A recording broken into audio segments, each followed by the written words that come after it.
এই জন্য নবী করিম সাল্লাল্লাহু আলাইহি ওয়াসাল্লাম সবচেয়ে বেশি যে দোয়াটি পাঠ করতেন তা হচ্ছে কোরআনে কারীমের দোয়া, রব্বানা আতিনা ফিদ দুনিয়া হাসানা ওয়া ফিল আখিরাতি হাসানা ওয়া কিনা আযাবান্নার। আল্লাহ যেন আমাদের এই সৎ নিয়তে বরকত দান করেন এবং এলম শিখার তৌফিক দান করেন, যেই এলম আমাদের কাজে আসে। আল্লাহুম্মা ইন্না নাসআলুকা ইলমান নাফিয়া, আল্লাহ আমাদেরকে উপকারী এলম দান করো, জ্ঞান দান করো। উপকারী এলম হচ্ছে ওয়াহির এলম, ওয়াহির জ্ঞান, ইলমুল ওয়াহি, কোরআন এবং সুন্নাহর জ্ঞান। আর এই জ্ঞানই সৌদি আরবে আলহামদুলিল্লাহ বিতরণ করা হয়। এখানে দুনিয়ার কিসসা কাহিনী শোনানো হয় না, এইখানে কারো বুজরুগি শোনানো হয় না, কারো কেরামতের ছড়াছড়ি নাই, ওইসব শোনানো হয় না। আপনার আবেগকে নিয়ে খেলা করা হয় না। এইখানে জনগণ বেচারারা মিসকিন, তাদেরকে ওই রাজনীতি শেখানো হয় না। আপনি রাজনীতি শিখেই কি করবেন? ওইখানে তো পৌঁছিতে পারবেন না। যারা পৌঁছেছে তারা শিখুক। বড় বড় কথা শেখার জন্য আপনার উদ্যম উদ্দীপনা, আর এখানে আপনার আসল ফরজই শিখেননি, সেটা হচ্ছে ওহির জ্ঞান অর্জন করতে হবে। যেই ওহি আপনাকে আকিদার জ্ঞান দিয়েছে, আপনার আকিদা দ্বীনি বিশ্বাস কি হবে, যে ওহির মাধ্যমে আপনার ইবাদত বন্দেগীর তরিকা শিখতে হবে, নিয়ম কানুন শিখতে হবে। যেই ওহির ইলম কোরআন সুন্নাহর ইলমের ভিত্তিতে আপনাকে আপনার আখলাক চরিত্র গঠন করতে হবে। আপনার মামলাত, লেনদেন, আদান প্রদান, ব্যবসা বাণিজ্য, আমি যেই রুজিটা উপার্জন করছি সেটা কি আমার হালাল উৎস থেকে আসছে না হারাম থেকে আসছে না সন্দেহপূর্ণ, এ সমস্ত কিছু জানা একজন মুসলিমের জন্য ফরজ। তালাবুল ইলমে ফরিজাতুন আলা কুল্লি মুসলিম।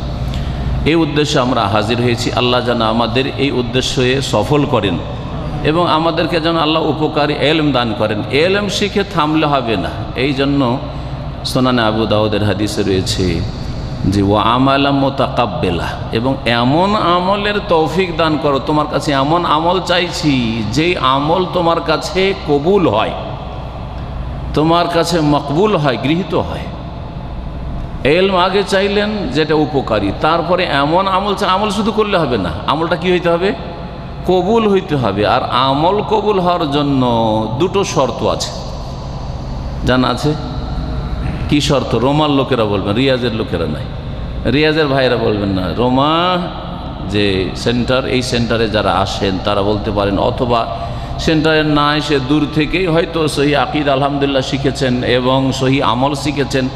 আপনার আমলটা সহি শুদ্ধ হবে দুটো শর্ত সাপেক্ষ। যদি আপনার আমলে দুটো শর্ত মওজুদ থাকে, বিদ্যমান থাকে, সে দুটো শর্ত কি? রোমার মানুষ একটা হাত উঠান। এক শর্ত হচ্ছে আল্লাহর সন্তুষ্টি। এক কথা বলতে পারেন এখলাস, একমাত্র আল্লাহর জন্য করা। এখলাস আরবিতে কি বলবেন? এখলাসের সাথে কাজ করা, একমাত্র আল্লাহর জন্য সেই কাজটি হইতে হবে, কোনো দুনিয়ার গরজ না থাকে, বা অন্য কাউকে শরিক না করা হয়। দ্বিতীয় শর্ত হচ্ছে মোতাবাত, মানে অনুসরণ করা, ফলো করা। কাকে? যাকে আল্লাহ পাঠিয়েছেন অনুসরণ করার জন্য, যাকে আল্লাহ বলেছেন উসওয়াতুন হাসানা, উত্তম আদর্শ, তিনি হচ্ছেন সৈয়দুল মুরসালিন খাতামুন নবীন মুহাম্মদুর রাসূলুল্লাহ সাল্লাল্লাহু আলাইহি ওয়াসাল্লাম। তাহলে কি হবে? আল্লাহুম্মা ইন্না নাসআলুকা ইলমান নাফিয়া ওয়া আমালান মুতাকাব্বিলা। তাহলে আমলটা কবুল হবে। তাহলে আমলটা কি হবে? কবুল হবে। আমল হইতে হবে এক আল্লাহর জন্য। নামাজ পড়ছেন, এক আল্লাহর সন্তুষ্টি, পরকালের মুক্তি, দুনিয়া আখেরাতের সুখ শান্তি, আল্লাহ রাজি হবেন, দুনিয়া আমার ভালো হবে, আখেরাত ভালো হবে। খুব সহজ ভাষায় বুঝে, আমার দুনিয়াও সুন্দর হবে, আখেরাতও সুন্দর হবে। কারণ আল্লাহকে আমি রাজি রাখার সবসময় চেষ্টা করি, সর্বদাই চেষ্টা করি। আমালা মুতাকাব্বিলা, ইখলাস, দুনিয়ার কোনো গরজ, কারো ভয়, কারো চাপের মুখে কাউকে খুশি করা, কফিল আমার দিনদার ধার্মিক সুতরাং তাকে তার সন্তুষ্টি, অথবা আমি ইসলামিক সেন্টার জালিয়াতে চাকরি করি সেজন্য ইসলামিক সেন্টারে চাকরির খাতিরে, অথবা আমি মসজিদে চাকরি করি সুতরাং মসজিদের চাকরির খাতিরে আমার ফজর নামাজ, অথবা এইরকম যে কোনো গরজ, আমি শ্বশুর বাড়ি গেছি সেই জন্য শ্বশুর আমার কি বলবে যে জামাই বেনামাজি, সেই জন্য তার খাতিরে চক্ষু লজ্জায় না, কোনো কিছু নেই। এখলাস, এখলাস এ সমস্ত দুনিয়ার স্বার্থের পরিপন্থী বিষয়। যার মধ্যে এখলাস আসবে, নিখুঁত নির্ভেজাল করবে, দুনিয়ার কোনো গরজ থাকবে না আমলে, এ হচ্ছে এখলাস। আর দ্বিতীয় শর্ত হচ্ছে নবী করিম সাল্লাল্লাহু আলাইহি সাল্লামের তরিকাই আমলটি হইতে হবে। তাহলে প্রত্যেকটি আমলের ক্ষেত্রে আপনাকে জানতে হবে যে আমার এই আমলটা নবীর তরিকায় হইল কি না। সহজ ভাষায় বোঝেন, আপনি যে আমলটাই করছেন আপনাকে আগেই চেক করে নিতে হবে, যাচাই করে নিতে হবে যে এই আমলটা কি নবী করিম সাল্লাল্লাহু আলাইহি সাল্লামের তরিকায় হলো কি না। দু একটি উদাহরণ দিই। নামাজ পড়ছেন মাশাআল্লাহ, অনেকেই কিন্তু ধার্মিক পরিবারে জন্মগ্রহণ করেছেন, কিন্তু ধর্ম পেয়েছেন জন্মসূত্রে বিদাতি ধর্ম, বিদাত মিশানো নামাজ, বিদাত মিশানো রোজা, বিদাত মিশানো হজ, বিদাত মিশানো জিকির আজকার ওজিফা, এইসব পেয়েছেন। এখন জীবনে কি চেক করেছেন? 30 বছর নামাজ পড়ছেন আপনি, কিন্তু আপনি যাচাই বাছাই করেন না যে আমি যে নামাজটা পড়ছি এই নামাজটা কি হুবহু রাসূলুল্লাহ সাল্লাল্লাহু আলাইহি ওয়াসাল্লামের নামাজ, না তার সাথে ভিন্নতা আছে, কোনো পার্থক্য আছে। যদি পার্থক্য থাকে তো জানবেন যে আমালান মোতাকাব্বেলা হয় না, আমল কবুল হয় না, ভালো করে জেনে না। এরপরে যদি আপনার চিন্তা থাকে, মাথার ব্যথা থাকে যেন আমলকে কবুল করাইতে হবে, তাহলে সংশোধন করে নেবেন, চেক করেন যে আপনার নামাজ রাসূলুল্লাহ সাল্লাল্লাহু আলাইহি ওয়াসাল্লামের নামাজ কিনা। আর যদি মাথার ব্যথা না থাকে যে একরকম হইলেই হইল, তাহলে আপনি অবুঝ হয়ে থাকলেন, এইরকম অবুঝ হয়েই থেকে যাবেন আর ফেঁসে যাবেন। আল্লাহকে একটু ভয় করেন আর আখিরাতের জন্য চিন্তা করেন। নিয়ত পড়ে নামাজ শুরু করবেন, যায় নামাজের দোয়া পড়ে নামাজ শুরু করবেন, ইক্তাদায় তো বেহাজাল ইমামে উচ্চারণ করে নামাজ শুরু করবেন, আর সম্মিলিত মোনাজ্জাত দিয়ে নামাজ শেষ করবেন, আর বলবেন যে আমি তো এতদিন ধরে নামাজ পড়ি, জীবনে নামাজ ছাড়িনি। আমল তো কবুল হয় না, কবুল হয় না।